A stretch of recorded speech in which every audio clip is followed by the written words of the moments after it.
Madam Speaker, before I begin the budget statement, may I express my deepest thanks to the House. I wish to thank Madam Speaker, Prime Minister, and members of the House for your well wishes when I was not well.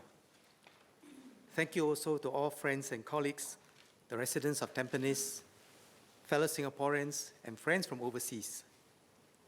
Your kindness and encouragement are both humbling and uplifting to me and my family.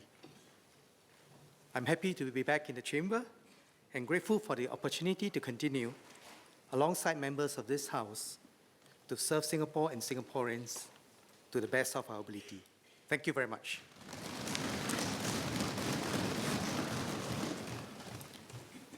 Madam Speaker, I beg to move that Parliament approves the financial policy of the government for the financial year from 1st April 2017 to 31st March 2018.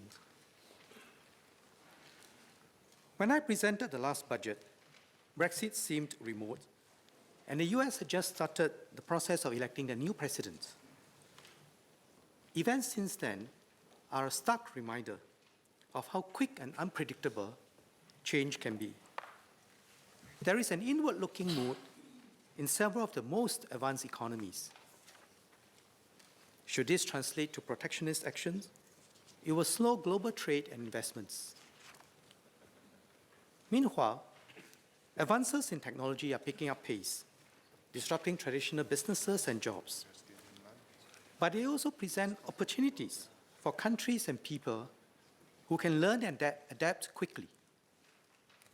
These deep shifts around the world will create new challenges, but also open up new opportunities for many years to come. We must understand these shifts and do our best to adapt and thrive. Singapore is also undergoing a key transition as our economy matures. With falling birth rates and a rapidly aging population, labor force growth will eventually fall to zero. Many developed economies going through the same experience have seen their annual GDP growth decelerate to 1% or lower. We can aim for quality growth of 2 to 3% if we press on in our drive for higher productivity and work hard to help everyone who wishes to work find a place in the labor force. Singapore should develop strong capabilities in our firms and workers so that they can adapt to the changes in economic structures and technology. Digitalization, innovation, and highly skilled workers will enable cities and regions to prosper while staying open and connected to the world. In addition, we must forge deep partnerships in our economy. The government's role is not to plan every move, but to forge a common understanding of the changes and foster partnerships with businesses, unions, firms, and workers, with each playing a key role. We need to pool our resources and ideas and solve problems together. Such networks of trust will allow us to seize opportunities and respond to unexpected challenges. Similarly, we need to foster partnerships in a wider society. We can maintain a good balance between state action and community initiative. Government can do good in many instances, but so can individual citizens. When friends, neighbors, and fellow citizens come together in support of a cause or one another, we forge deep bonds and grow our social capital. It is critical that we take decisive action to reposition ourselves for the future. Budget 2017 will outline measures for our economy and our society, together with fiscal policies. We will take a learning and adaptive approach, try new methods, continue with them when they work well, cut losses when they do not, and draw on feedback and experience to refine and adjust our plans. That is the Singapore way. Let me start with the economy and jobs. Last year, we achieved GDP growth of 2%, This is similar to the 1.9% growth achieved in 2015. This is within range, but at the lower end of our potential growth over the medium term. But this aggregate growth figure belies the uneven performance across sectors. Sectors such as electronics, information and communications, education, and health and social services did well. Some sectors have been harder hit by cyclical weaknesses, including marine and offshore, and to some extent, construction. Other sectors like retail are facing structural shifts. The picture of the labor market is similarly mixed. Overall unemployment rates remained low at 2.1% in 2016. But redundancies have been increasing and more workers are taking longer to find jobs. Sectors such as healthcare and education offered more jobs, while others shed them. Last year, resident employment increased, while foreign employment contracted. Given the uneven performance across different sectors, we need to go beyond general stimulus and target the specific issues faced by different sectors. For firms and sectors that are doing well, we must focus on the long term and build on the momentum to seize new opportunities. For example, firms in the manufacturing sector should adopt advanced manufacturing technologies to build competitive advantage. In last year's budget, I announced the $450 million National Robotics Program. This year, I'll be announcing measures to help firms with good prospects scale up and internationalize. I'll talk about these measures later. For sectors facing cyclical weaknesses, we have introduced specific support measures, like the bridging loan for marine and offshore engineering companies, which provides access to working capital to help them bridge short-term cash flow gaps. I will introduce specific measures to address continued cyclical weaknesses in the marine and process sectors and the construction sector. Last year, we deferred foreign worker levy increases in the marine and process sectors. In view of the continued weaknesses, we will defer the earlier announced levy increases in these two sectors by 1 more year. To support the construction sector, we also bring forward $700 million worth of public sector infrastructure projects to start in FY17 and 18. Our construction firms will be able to bid for and participate in these projects, which includes the upgrading of community clubs and sports facilities. To sustain the momentum for productivity improvements, we'll proceed with the foreign worker levy increases for construction announced in 2015. Firms in sectors that are facing structural shifts will need to dig deep to change their business model to stay viable.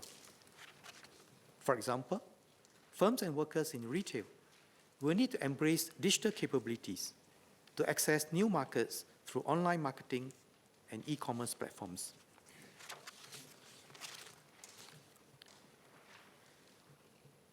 The government will help workers to adapt to structural shifts in the economy, especially those who seek to move to a different sector.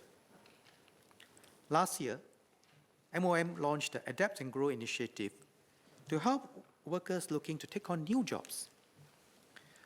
We will strengthen the support this year. We increase wage and training support provided under the Career Support Program, the Professional Conversion Program, and the Work Trial Program. We'll introduce an Attach and Train program for sectors that have good growth prospects, but where companies may not be ready to hire yet. Instead, industry partners can send participants for training and work attachments. This will increase the chances of these workers to find a job in the sector later. An additional sum of up to $26 million a year will be committed from the Lifelong Learning Endowment Funds and the Skills Development Fund to support these initiatives. The Minister for Manpower will elaborate on the initiatives at the COS.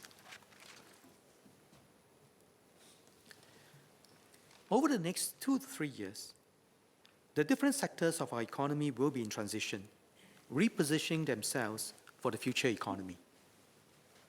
Some firms may need help to manage costs or cash flow. They will continue to receive support from schemes announced previously. Let me mention 3. The wage credit scheme will continue to help firms cope with rising wages. We expect to pay over $600 million to businesses this March. Roughly 70% of this amount will be to SMEs. The special employment credit will continue to provide employers with support for the wages of older workers till 2019. Over $300 million, which will benefit 370,000 workers, will be paid out in FY17. The SME working capital loan will continue to be available for the next 2 years. This is where government co-shares 50% of the default risk for loans of up to $300,000 per SME. There's been good take-up for this scheme. Since its launch in June last year, the scheme has catalyzed more than $700 million of loans. I will introduce 2 more measures to support firms. First, I will enhance the corporate income tax or CIT rebate. Last year, I enhanced the CIT rebate from 30% to 50% of tax payable, capped at $20,000 each year for YA16 and YA17. This year, I will further enhance the CIT rebate by raising the cap from $20,000 to $25,000 for YA17. The rebate will remain at 50% of tax payable. I will also extend the CIT rebate for another year to YA18 at a reduced rate of 20% of tax payable, capped at $10,000. The enhancement extension will cost an additional $310 million over YA17 and YA18. Second, we'll provide more support for firms hiring older workers. MOM will raise the re-employment age from 65 to 67 years with effect from 1st July 2017. This will apply to workers younger than 65 on that day. To encourage employers to continue hiring workers who are not covered, we will extend the additional special employment credit to end 2019. Under this scheme, employers will receive wage offsets of up to 3% for workers who earn under $4,000 per month and who are not covered by the new re-employment age of 67 years old. Taken together with the special employment credit, employers will receive support of up to 11% for the wages of their eligible older workers. The extension of the additional special employment credit will benefit about 120,000 workers and 55,000 employers and will cost about $160 million. This helps to extend the employability of older Singaporeans. Details are in the annex. These additional near-term support measures with the existing wage credit scheme and special employment credit will give businesses support of over $1.4 billion over the next year.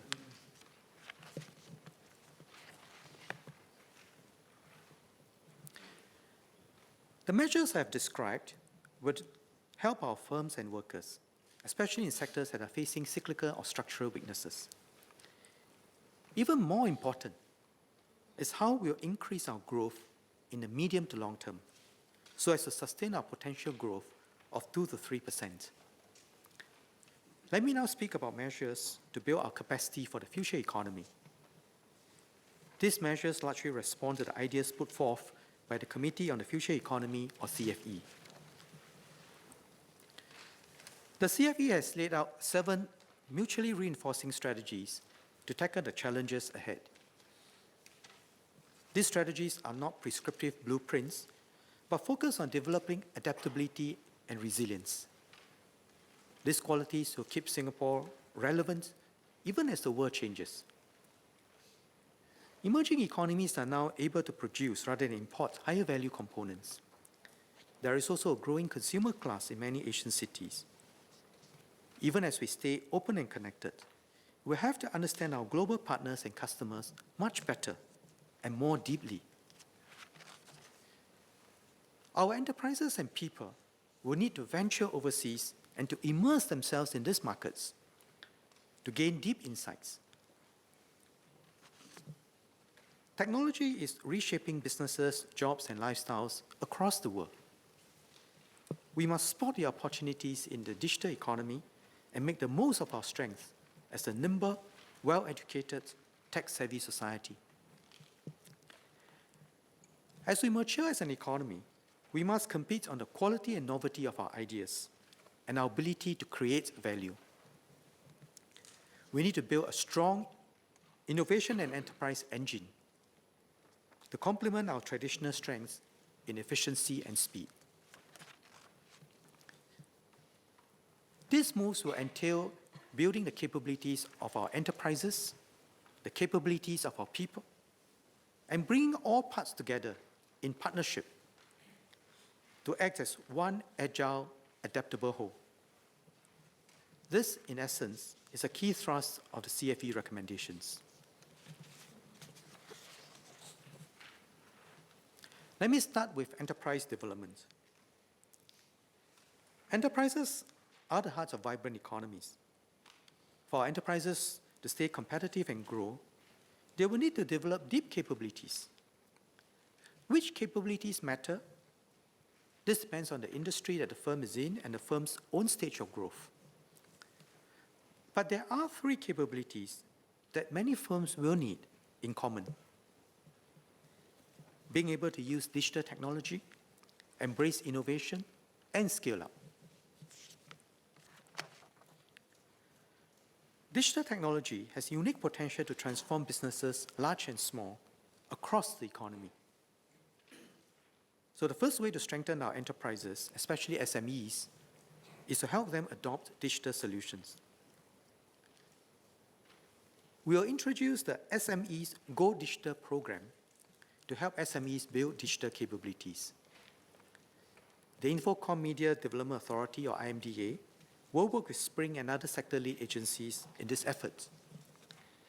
The SMEs Go Digital program will have three components. First, SMEs will get step-by-step advice on the technologies to use at each stage of their growth through the sectoral industry digital plans. We'll start with sectors where digital technology can significantly improve productivity.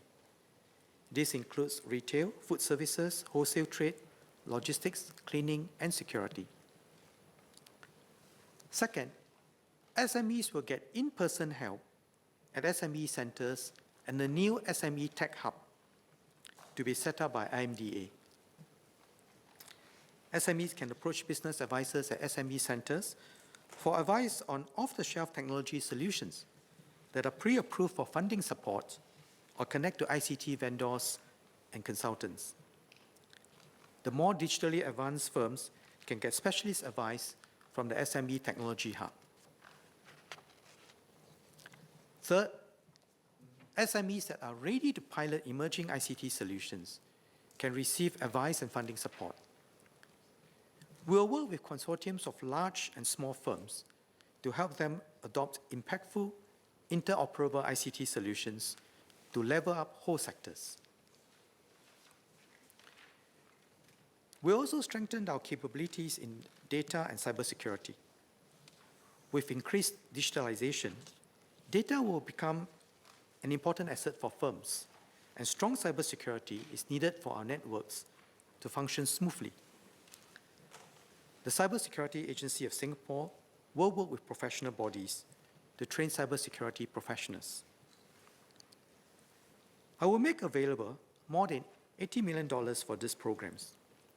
The Minister for Communications and Information will elaborate at the COS. The second way to strengthen our enterprises is to support firms in their broader efforts to tap on innovation and technology.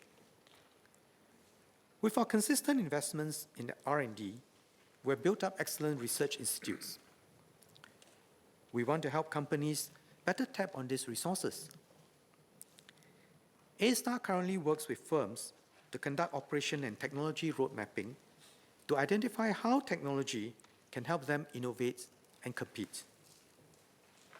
A-Star will expand its efforts to support 400 companies over the next 4 years. For companies seeking access to intellectual property intermediary, a Spring affiliate, matches them with IP that meets their needs. It will work with the Intellectual Property of Singapore, or IPOS, to analyze and bundle complementary IP from Singapore and overseas. A-Star also partners SMEs through the Head Start program.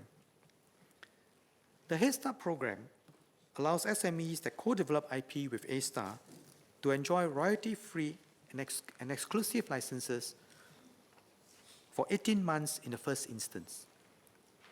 In response to industry feedback, this will be extended to 36 months. We will also support companies in the use of advanced machine tools for prototyping and testing, which may require costly specialized equipment. A-Star will provide access to such equipment, user training and advice under a new Tech Access initiative. The Ministers for Trade and Industry will elaborate at the COS. The third way to strengthen our enterprises is to help them scale up globally.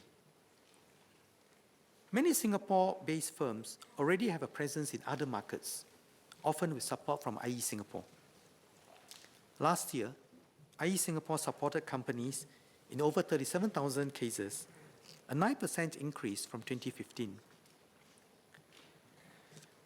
To further support our firms to grow, we'll continue to develop a smart financing ecosystem. We'll commit up to $600 million in government capital for a new international partnership fund. The fund will co-invest with Singapore-based firms to help them scale up and internationalize. An important opportunity for our companies is a growing market for infrastructure development in emerging economies, especially in Asia. However, there remain gaps in financial markets for project finance in the region. The government will enhance its scheme to bridge these gaps by catalyzing private finance and sharing risks with financial institutions. We set up Clifford Capital in 2012 to finance overseas projects by Singapore companies. To date, over $2.4 billion have been committed. We'll enhance IE Singapore's internationalization finance scheme to further support growth in this sector. We'll catalyze private cross-border project financing to smaller Singapore-based infrastructure developers by co-sharing the default risk of lower quantum non-recourse loans. We'll also catalyze financing for projects undertaken by large firms in higher risk developing markets by providing a share of the needed sovereign risk insurance coverage.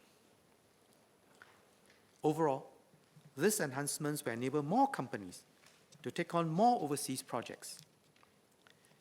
The Ministers for Trade and Industry will provide more details at the COS. To sum up, these are measures to help enterprises build capabilities to go international, go digital, and to innovate.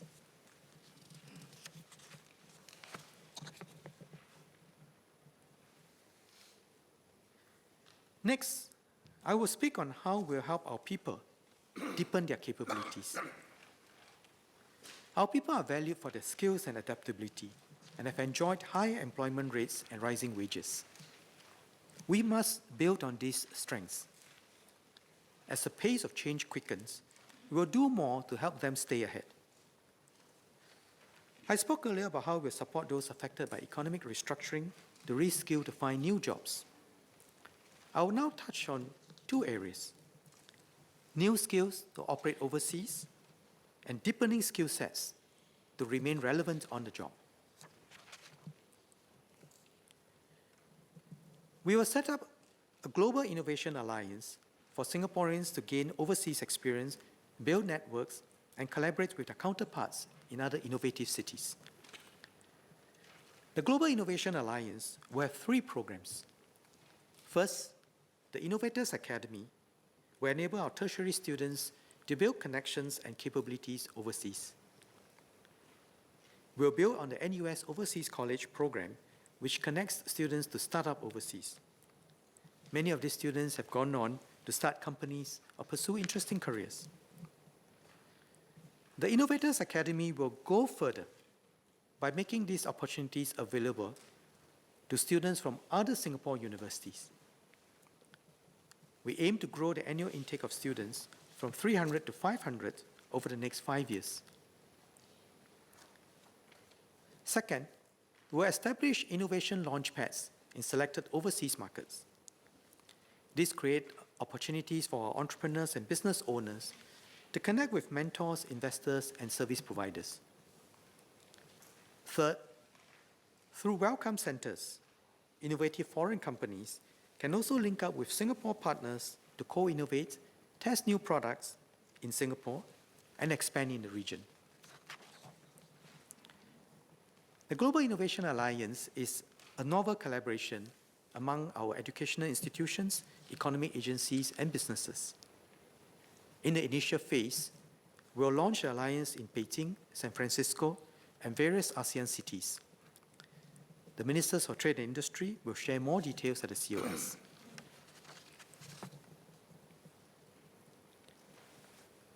Firms that want to expand overseas need capable leaders who have spent time in this market with insights and connections that can help their businesses scale up globally. The Skills Future Leadership Development Initiative will support companies to groom Singaporean leaders by expanding leadership development initiatives. This includes sending promising individuals on specialized courses and overseas postings. For a start, the program will target to develop 800 potential leaders over the next 3 years. I will set aside $100 million to build capabilities under the Global Innovation Alliance and Leadership Development Initiative.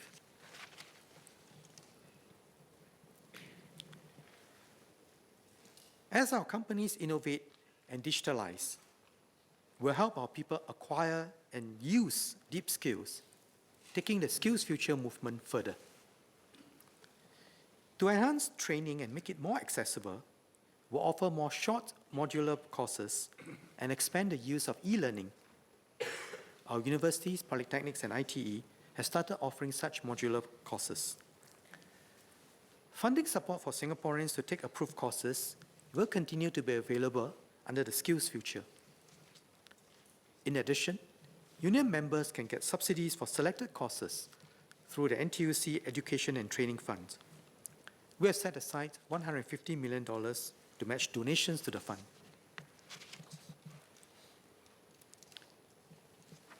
Besides learning new skills, our people must also apply and use skills on their jobs. This requires employers, trade associations, and chambers or TACs, unions, and the government to work together. First, we must make sure that skilled workers are matched to where they can best use their skills. We'll make the National Jobs Bank more useful for job seekers and employers, and work with private placement firms to deliver better job matching services for professionals. Second, employers, TACs, and unions should play an active role in structuring training for workers. Some have been successful in this effort. For example, SHATEC was set up by the Singapore Hotel Association over 30 years ago to provide hands-on training and certified courses. It has since helped to build up a skilled hospitality workforce with its alumni winning accolades worldwide. We hope more employers and TACs can do likewise. Employers and TACs who develop training programs for their workers and the industry can receive funding support from Skills Future Singapore.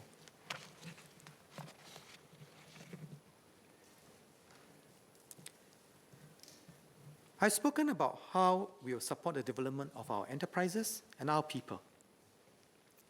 Beyond developing individual capabilities, we must also come together in partnerships, share expertise, tackle common challenges, and reinforce our mutual efforts.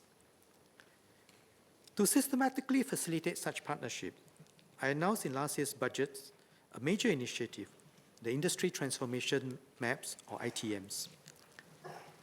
The ITMs are integrative platforms bringing together various stakeholders, TACs, unions, and governments, to align our efforts around a common plan to transform each sector. We'll develop ITMs for 23 sectors, covering about 80% of our economy. 6 have already been launched. We'll keep this going at a good pace and launch the remaining 17 within FY17. The ITMs help us to identify key enablers which involve different stakeholders to transform sectors. For example, the Center of Innovation for Supply Chain Management at Republic Polytechnic works with companies to level up their capabilities and provide students with hands-on experience. As I said last year, the ITMs are life plans that will adjust along the way. Where we spot opportunities, including ones that do not fit any existing industry, we'll adapt our ITMs to seize them. We must also maximize synergies between related ITMs, such as between food services and hotel industries. Our companies, TACs, and unions can play a key role in the success of our ITMs. One example is Singtel. Singtel not only trains its IT services employees to transition into cybersecurity roles, it also works with CSA and the IMDA on the Cybersecurity Associates and Technologies program to develop mid-career talents for the broader cybersecurity industry. Singtel has also launched a Cybersecurity Institute to train technical professionals, management, and boards to better handle cyber breaches. It also engages students through internship programs.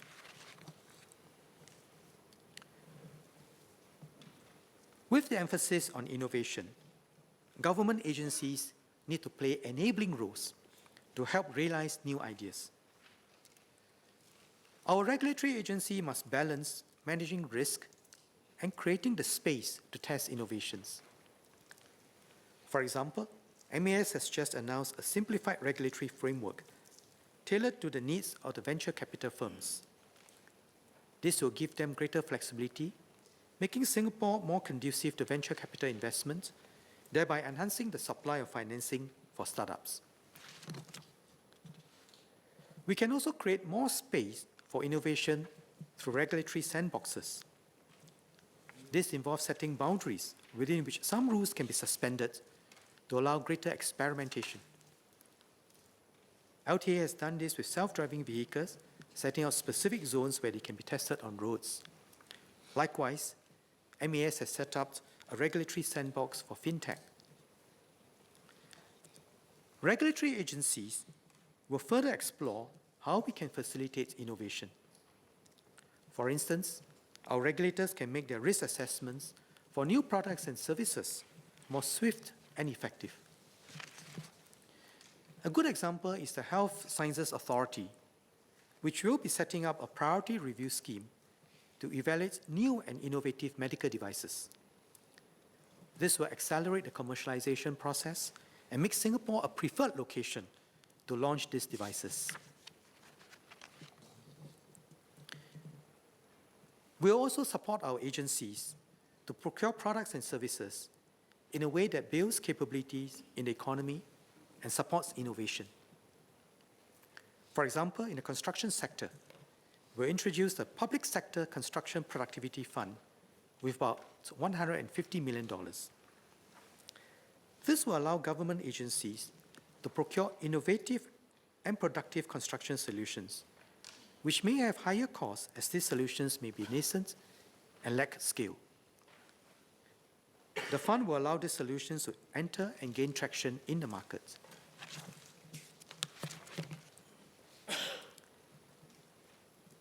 In addition to the funding for the measures mentioned earlier, I will top up the National Research Fund by $500 million to support innovation efforts, and the National Productivity Fund by another $1 billion to support industry transformation. All in, we are putting aside $2.4 billion over the next 4 years to implement the CFE strategies. This will be over and above the $4.5 billion set aside last year for the Industry Transformation Program. Madam Speaker, may I have your permission to distribute materials to the members in this House? Yes, please.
Madam Speaker, even as the voices against globalization rise, we must try to remain a vibrant and well-connected city that is highly livable for our people and businesses.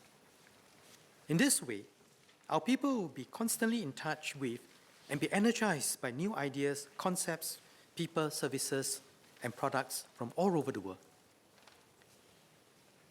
We'll continue to make significant investments in critical economic infrastructure, such as the new Changi Airport Terminal 5, the Kuala Lumpur-Singapore high-speed rail, and the Tuas Terminal, to deepen Singapore's connectivity to global markets.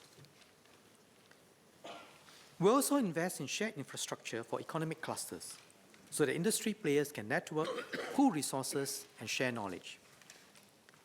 Last year, I spoke about how Jurong Innovation District will be an exciting development to live, work, and innovate in. The upcoming growth cluster in Punggol will co-locate cybersecurity and digital industries, with industry collaborating closely with the nearby Singapore Institute of Technology. A vibrant city must also have diverse social spaces where people can come together, create shared experiences, and forge stronger bonds. We are currently working with the community to design the new Jurong Lake Gardens as our national gardens in our heartlands. We'll also continue to invest in more sports and arts facilities around the island. Beyond fiscal infrastructure, we're also enhancing sports and arts program. I'll share more on these efforts later. Our vibrant and connected city must also be sustainable and resilient. A high-quality living environment endears the city to its residents and visitors.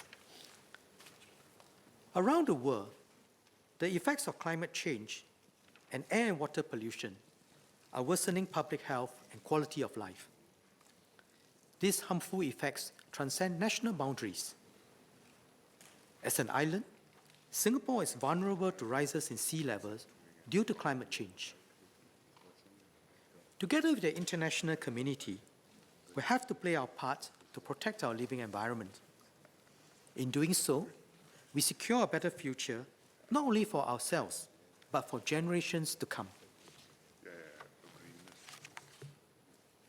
Singapore has joined more than 130 countries, including China, Japan, and South Korea, in having ratified the Paris Agreement, reaffirming our commitment to address climate change and reduce emissions. It is in our own interest to support the international coordination required to deal with an issue that affects all countries, and in particular, small island states like ours. There are different ways to reduce emissions. One is to ensure consumers understand the effects of their actions. So we have energy efficiency labels like ticks on air conditioner or refrigerators. Another is to regulate for higher standards. Singapore has good environmental protection standards, and the Ministry of the Environment and Water Resources continues to ensure that our regulations are up to date. But the most economically efficient and fair way to reduce greenhouse gas emissions is to set a carbon tax so that emitters will take the necessary actions. Singapore has studied these options for several years. We intend to implement a carbon tax on the emission of greenhouse gases. We'll consult widely with stakeholders with an aim to implement the carbon tax from 2019. The tax will generally be applied upstream, for example, on power stations and other large direct emitters, rather than electricity users. We're looking at a tax rate of between $10 and $20 per ton of greenhouse gas emissions. This is in a range of what other jurisdictions have implemented. It will create a price signal to incentivize industries to reduce their emissions, complementing the regulatory measures which we are also introducing.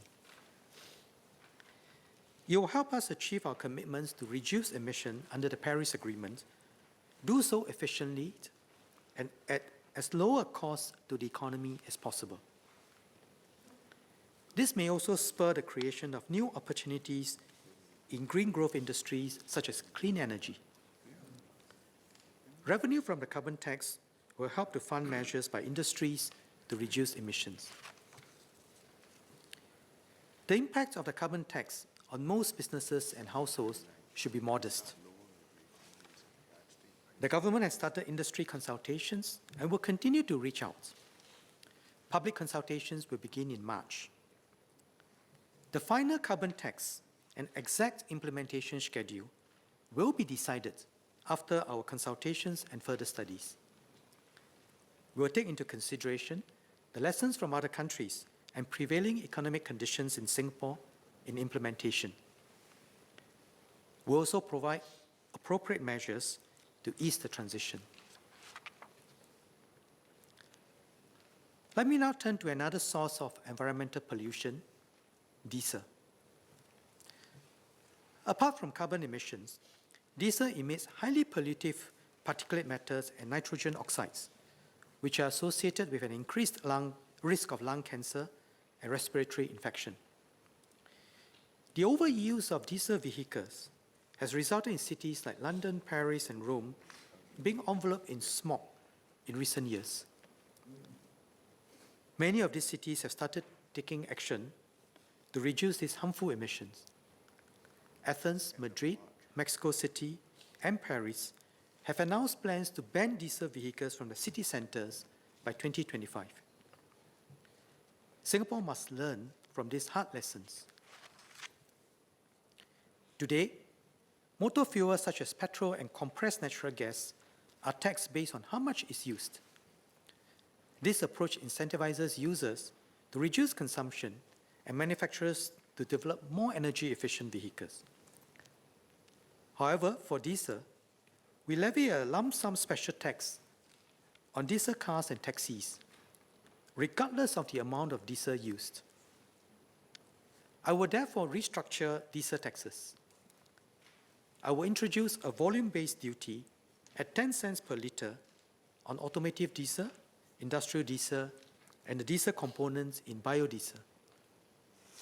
Taxing diesel according to usage incentivizes users to reduce diesel consumption. At the same time, I will permanently reduce the annual special tax on diesel cars and taxis by $100 and $850 respectively. In this way, we shift from an annual amount of tax to one which is related to usage. These changes will take effect today. The special tax reduction will offset the impact of diesel duty for the majority of drivers. I strongly urge taxi companies to pass on a special tax reduction to taxi drivers. To help businesses adjust, I will provide 100% road tax rebate for 1 year and partial road tax rebate for another 2 years for commercial diesel vehicles. There will be additional cash rebates for diesel buses ferrying school children. For the large majority of vehicles, the first year's rebate will more than offset the diesel duty incurred in the same period. Details of the duty changes and offset measures are in the annex. I will also adjust 2 vehicle incentive schemes to encourage the use of cleaner vehicles. The current carbon emissions-based vehicle scheme, or CEVS, was implemented in 2013 to encourage take-up of cars and taxis with low carbon emissions. We'll replace this with a new vehicular emissions scheme, which will consider 4 other pollutants on top of carbon dioxide, so as to account more holistically for the health and environmental impact of vehicular emissions. With this scheme, we hope to nudge car buyers towards cleaner and environmentally friendly models. The new vehicular emission scheme will run for 2 years, starting from 1st January next year. We'll review it before it expires. In the interim, we will extend the current CEVS until 31st December this year. We will also enhance and extend the early turnover scheme for commercial diesel vehicles. This scheme was first introduced in 2013 to encourage the early replacement of older and more pollutive commercial diesel vehicles. Since then, vehicle owners have switched 27,000 vehicles to cleaner models. As the scheme is due to expire on 31st July this year, we'll extend the scheme for vehicle owners who turn over their existing Euro 2 and 3 commercial diesel vehicles to Euro 6 vehicles until 31st July 2019, and further enhance the COE bonus period for light goods vehicle. The Minister for Transport and the Minister for Environment and Water Resources will share more details at the COS. Let me now speak about water. Water sufficiency is a matter of national survival. Imported water and local catchment water currently meet more than half of our water demand, but both sources depend heavily on weather conditions. To meet increasing water demand and strengthen the resilience of our water supply, we have invested in desalination and new water plants.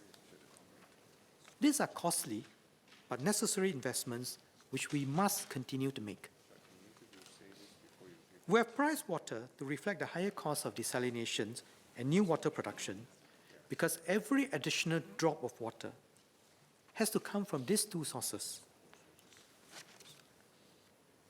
The cost of water production and transmission has increased as we build more desalination and new water plants and lay deeper pipes through an urbanized environment. Water prices were last revised in 2000, almost 20 years ago. We need to update our water prices to reflect the latest cost of water supply. We'll increase water prices by 30% in 2 phases, starting from 1st July this year. As part of this exercise, we will be restructuring the sanitary appliance fee and the waterborne fee into a single volume-based fee. This is more reflective of the volume of used water discharged. The details are in the annex. For 3/4 of our businesses, the increase will be less than $25 per month once the increase is fully phased in on 1st July next year. For 75% of households, the increase in monthly water bills will be less than $18. We'll have measures to help lower and middle income households manage this increase. I'll give details later. Today, we impose a water conservation tax on potable water to promote conservation. To encourage the conservation of new water among industrial users, we'll impose a water conservation tax on new water, which will be 10% of the new water tariff starting from 1st July this year. The various emissions and water-related measures in Budget 2017 are necessary to protect our living environment. This will keep our homes in good shape for future generations. It is the right thing to do, even though some of these measures will lead to increases in household costs. The government will help households, especially low-income ones. Before I speak on these household support measures, let me first speak on the measures to build a caring and inclusive society.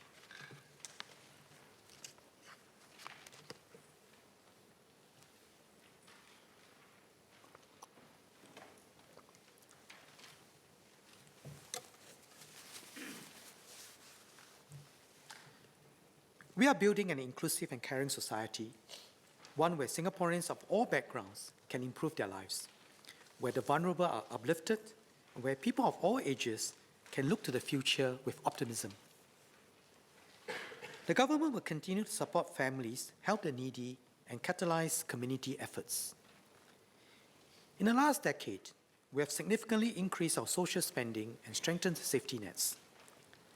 Many Singaporeans are also stepping forward to help others in need. However, our needs are growing. Our population is aging, families are smaller, and our social needs are more complex. Even as the government strengthens direct support, more people need to help out. In many areas, the human connection is critical. Taking care of loved ones and neighbors, volunteering for worthy causes, organizing community events, or raising donations.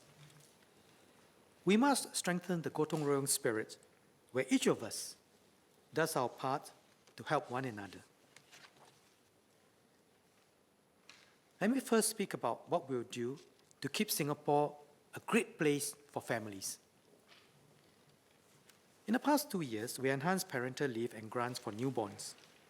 In this budget, we'll provide additional support for families in the area of housing, preschool, and post-secondary education. Many couples start their lives together by applying for a BTO flat, which is highly subsidized. For others, a resale flat may better meet their needs. Some may wish to live near their parents. Some may prefer to move earlier into their own homes. To help them, we'll increase subsidies for those who buy their first HDB home from the resale market. With immediate effect, we will increase the CPF housing grants from $30,000 to $50,000 for couples who purchase 4-room or smaller resale flats, and from $30,000 to $40,000 for couples who purchase 5-room or bigger resale flats. Together with the additional CPF housing grant and proximity housing grant, a couple can now receive a total of up to $110,000 in housing grants when buying a resale flat, depending on the flat location, flat type, and their income. Other eligible first-timers will also benefit from some grant enhancement. This measure will cost an additional $110 million per year. The Minister for National Development will announce other measures to help young families get their first home at the COS. We'll improve the accessibility of preschool. Over the last 5 years, we increased childcare places by over 40% to 140,000. Now, there are enough places for more than half of all children between 18 months and 6 years of age. All receive government subsidies. We'll provide more support for those with infants, that is, children under 18 months of age. At present, about 4,000 or 8% of all infants are enrolled in center-based infant care. To meet growing demand, we will increase the capacity of center-based infant care to over 8,000 places by 2020. The Minister for Social and Family Development will give more details at the COS. The Senior Minister of State in charge of population issues at the Prime Minister's office will also speak about efforts to keep Singapore a great place for families. We'll increase annual bursary amounts for those attending post-secondary educational institutions or PSEIs. The amount of increase will be up to $400 for undergraduate students, up to $350 for diploma students, and up to $200 for ITE students. For ITE students, existing bursaries already more than cover their course fees. Next, we will extend PSEI bursaries to more families by revising the income eligibility criteria. About 12,000 more Singaporean students are expected to benefit, bringing the total number of beneficiaries to 71,000 students. In total, PSEI bursaries will increase from about $100 million to $150 million per year. The Minister for Education, Higher Education and Skills will provide more details at the COS.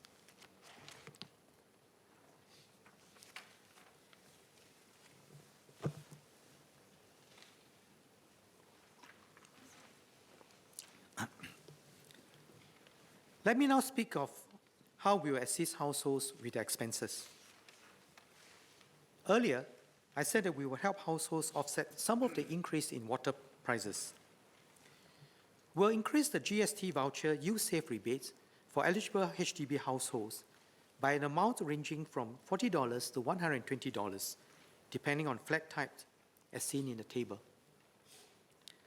This increase will be permanent. Families living in 1- and 2-room HDB flats will receive $380 of USave rebates each year, compared to $260, while families living in 3- and 4-room HDB flats will receive $340 and $300 per year, respectively, compared to $240 and $220. Taking into account this higher USave rebates, 75% of all HDB households will see an average increase of less than $12 in their monthly water expenses. 1- and 2-room HDB households will, on average, have no increase in their water expenses. About 880,000 HDB households will benefit. This will cost an additional $71 million each year. The USave rebate will soften the impact of the water price increase. Even as we provide this assistance, we should not lose sight of the scarcity of water and thus should conserve it. To help lower-income households with expenses, we'll provide a one-off GST voucher, cash, special payment of up to $200 for eligible GST voucher cash recipients. This is in addition to the regular GST voucher cash.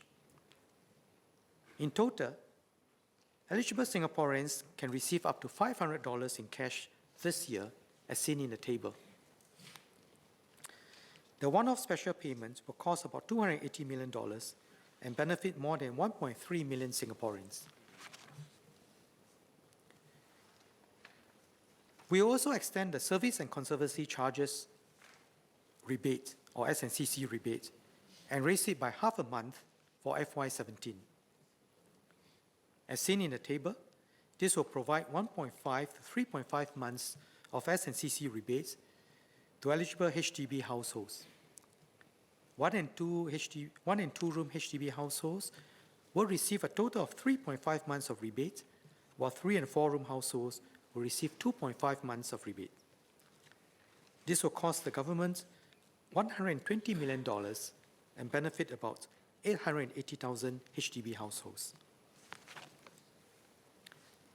Finally, I'll give an income tax rebate of 20% of tax payable, capped at $500 for tax residents for YA17. This will give households a reduction in their tax bills for this year. The rebate will cost the government $385 million. In total, we'll provide additional support of over $850 million this year to help households with their expenses. To support the increase in USAVE, I announced earlier, and other future GST voucher payments, I'll make a $1.5 billion top-up to the GST voucher fund. Since the last top-up in FY13, Medifund utilization has increased by an average of 9% per year from FY13 to FY15. I will therefore also top up Medifund by $500 million, bringing the total fund size to $4.5 billion. In addition, I'll top up the ComCare Fund by $200 million. This fund supports families and individuals in need.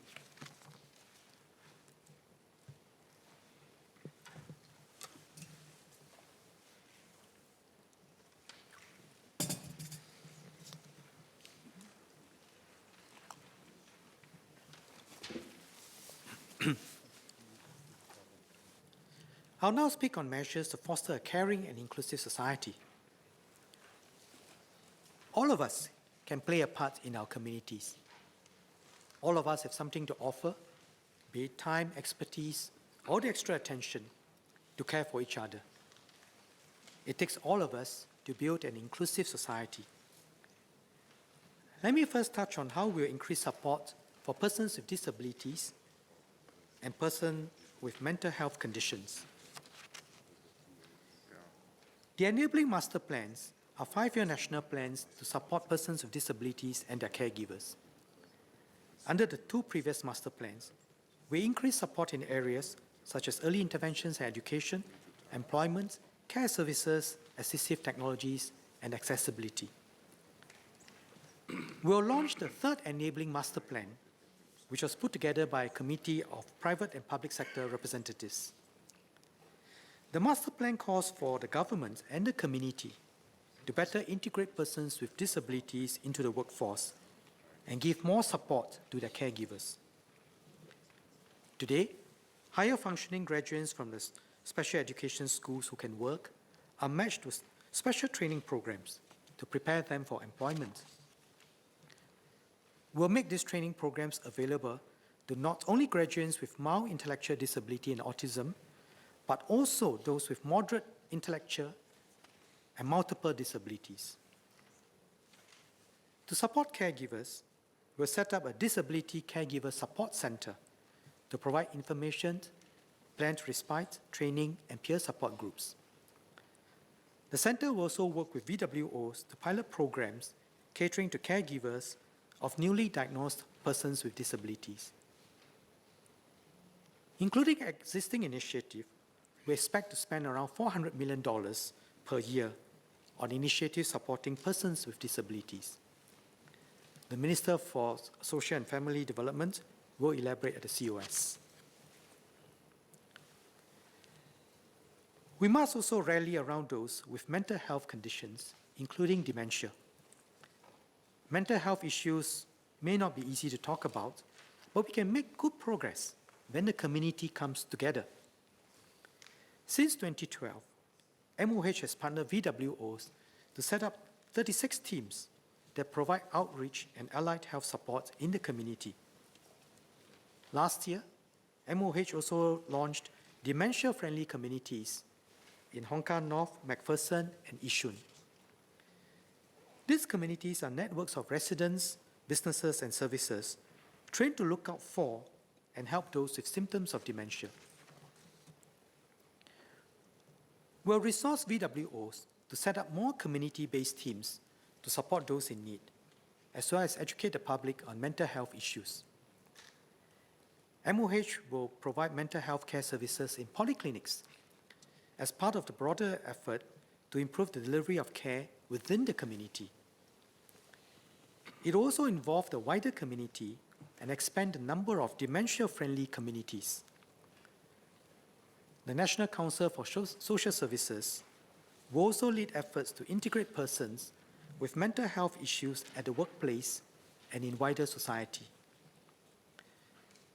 As part of our community mental health efforts, we'll spend an additional $160 million in the next 5 years. The Minister for Health will elaborate during the COS. Beyond supporting families and those with greater needs, this budget also aims to strengthen community bonds. Since 2002, the VWO's Charities Capability Fund has helped VWOs and charities train their staff, expand their reach, and serve people better. So far, we have committed over $180 million of funding.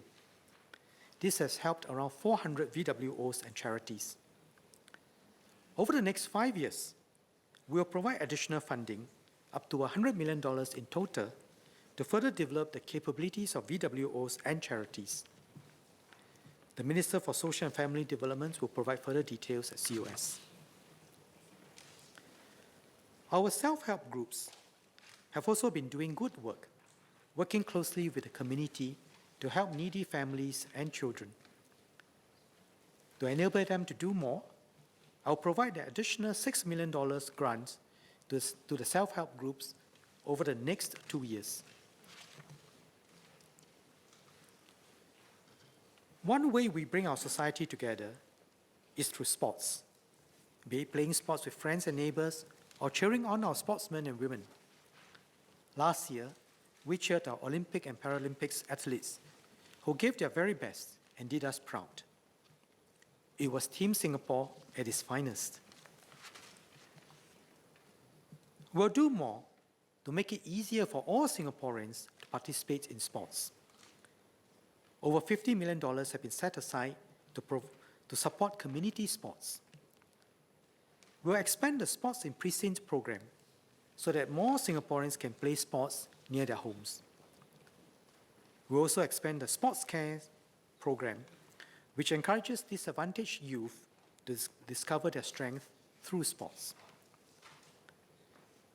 To help aspiring athletes reach their full potential, we'll commit an additional $50 million in grants over 5 years.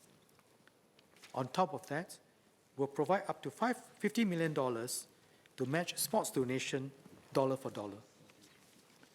This will build a wider base of support for Team Singapore. The Minister for Culture, Community and Youth will provide more details at the COS. Like sports, cultural activities build bonds among our people. Increasingly, many people not only visit museums and attend performances, but also participate actively as docents and donors. The Cultural Matching Fund currently provides dollar-for-dollar matching for donations to cultural institutions.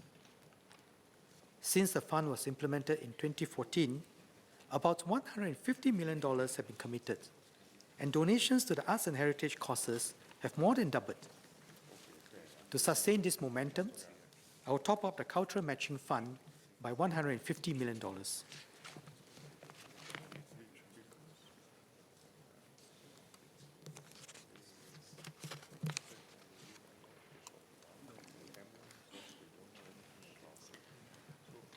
Budget 2017 is an investment in our economic transformation and social resilience.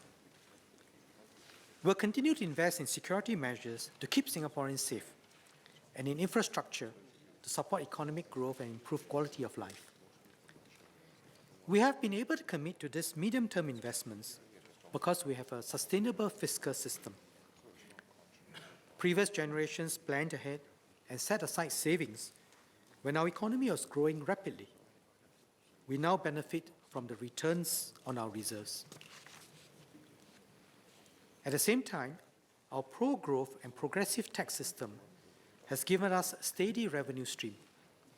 Together, this has allowed us to fund new priorities without cutting back in essential areas. In the coming years, we expect expenditure needs to rise rapidly, particularly in healthcare and infrastructure.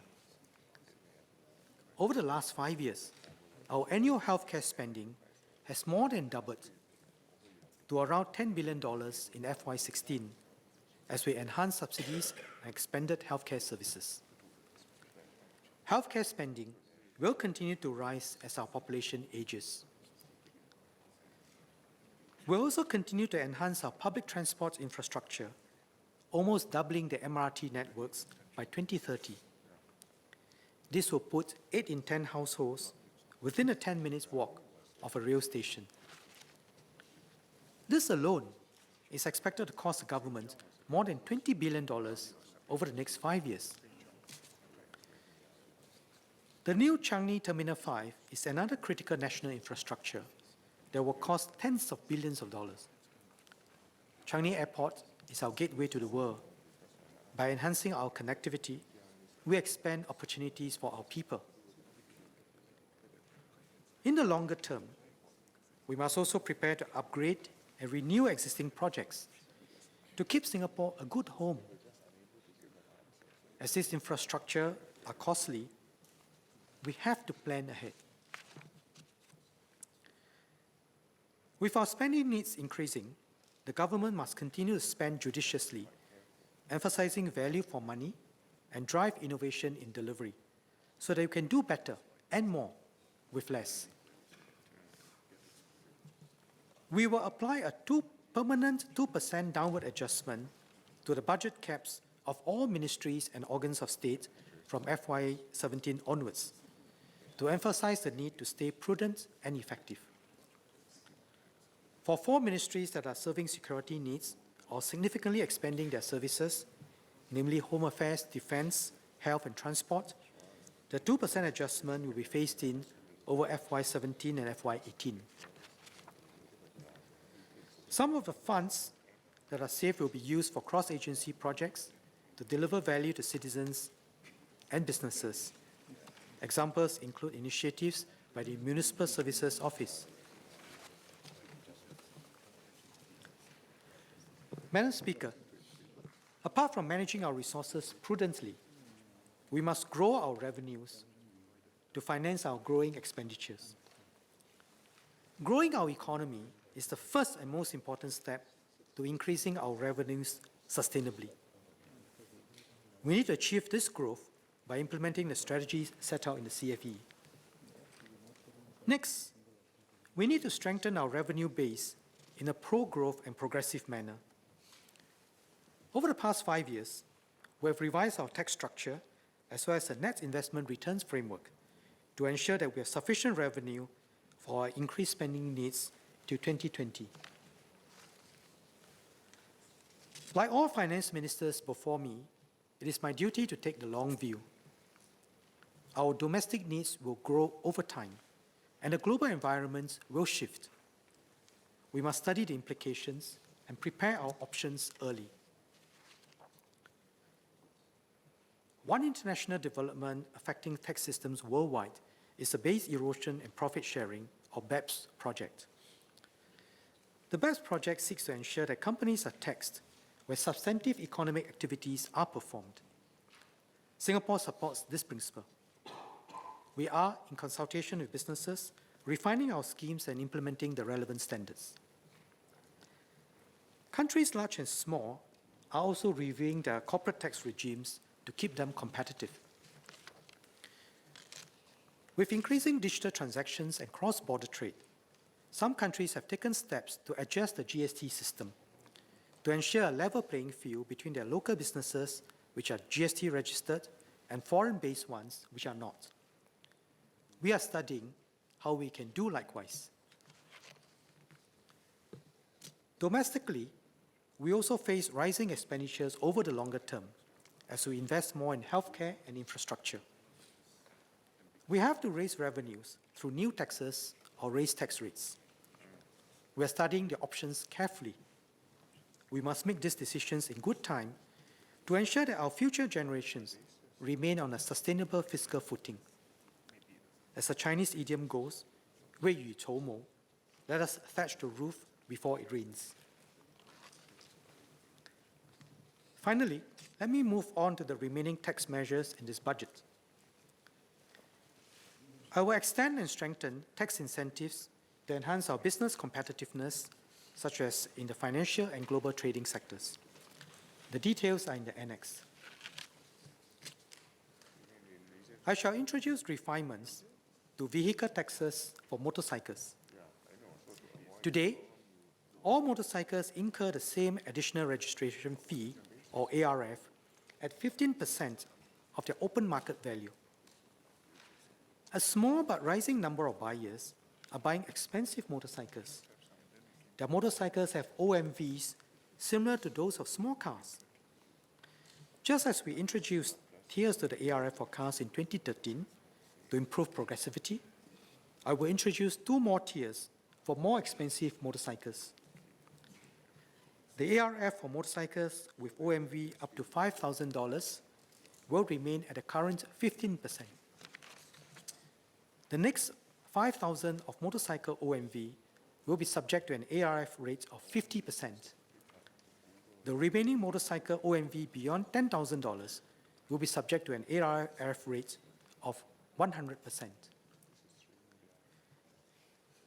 Based on today's registration trends, we expect more than half of new motorcycle buyers will continue to pay the current ARF rate of 15%. The tiered ARF will apply to motorcycles registered with COE obtained from the 2nd February COE bidding exercise onwards. Details are in the annex. As a complementary measure, MOT will cease the contribution of motorcycle COE quota to open category COE quota. This will help to address the gradual decline in motorcycle population, as very few open category COEs have been used to register motorcycles. Let me now summarize our overall budget position. For FY16, we expect a budget surplus of $5.2 billion, or 1.3% of GDP. This is higher than a surplus of $3.4 billion, or 0.8% of GDP, budgeted a year ago.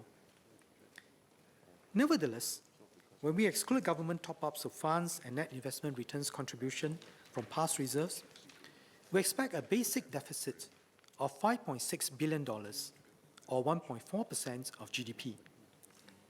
FY16 was hence an expansionary budget. In FY17, the government's budget remains expansionary.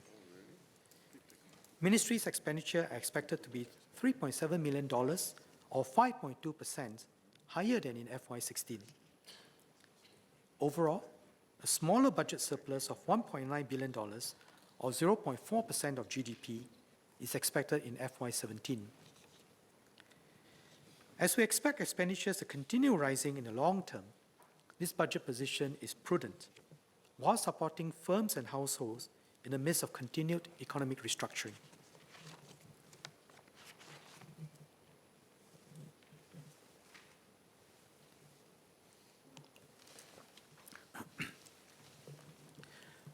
Madam Speaker, let me conclude.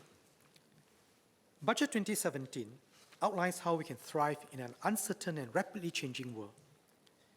It is a call for us to pull together, the government, firms, unions, community organizations, and individuals, with everyone doing his part. Our bonds will help us to develop greater resilience in the face of unexpected shifts. Our bonds will help us to develop greater resilience in the face of unexpected shifts and improve our ability to adapt. On the economic front, Budget 2017 sets out some support measures to address near-term concerns, particularly for sectors currently facing cyclical headwinds. It also sets out how we'll implement our medium-term economic strategies to create new opportunities and jobs. We'll build capabilities in our firms and workers so that they can operate well internationally, use digital technology, and innovate. We will strengthen partnerships across the economy, with governments playing an enabling role and drawing different stakeholders together to align efforts. Budget 2017 also reaffirms our commitments to keep Singapore a vibrant city with a quality living environment. We will study a carbon tax change the tax structure for diesel, and adjust vehicle incentive schemes. We also increase the price of water to reflect the latest cost of water supply. At the same time, we'll provide support to lower-income households. On the social front, Budget 2017 supports families who wish to buy a home, enjoy the joys of parenthood, and help their children through post-secondary institutions. It also takes further steps towards building an inclusive society for persons with disabilities and those with mental health conditions. Just as importantly, this budget will strengthen community bonds and partnerships among government, community organizations, and individuals to build a better society together. I want to take a moment to applaud the good work done by thousands of volunteers working in partnership with government agencies. Government schemes and funding can play a supporting role, but it is ultimately human relationships and community bonds that build a society. Only through a concerted partnership between governments and people can we realize our vision of a caring and inclusive society.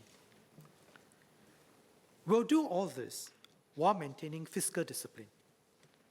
This will lay a sustainable foundation for future generations to thrive. Our future is full of promise. Singaporeans are chasing their dreams in various fields and are excelling on the international stage. Matthew Tam topped the Youth Chef Olympiad. Ting Yu Wen won an International Design Award for his smart bicycle helmet. Nathan Hartono did us proud at the Sing China competition. Nur Shahida Alim won double gold medals in archery at the ASEAN Para Games. Yip Ping Siu won multiple medals at the Paralympics. And Joseph Schooling was our first Olympic gold medalist. This strong can-do spirit will serve us well in the years ahead. Let us go forward together. Madam Speaker, I beg to move.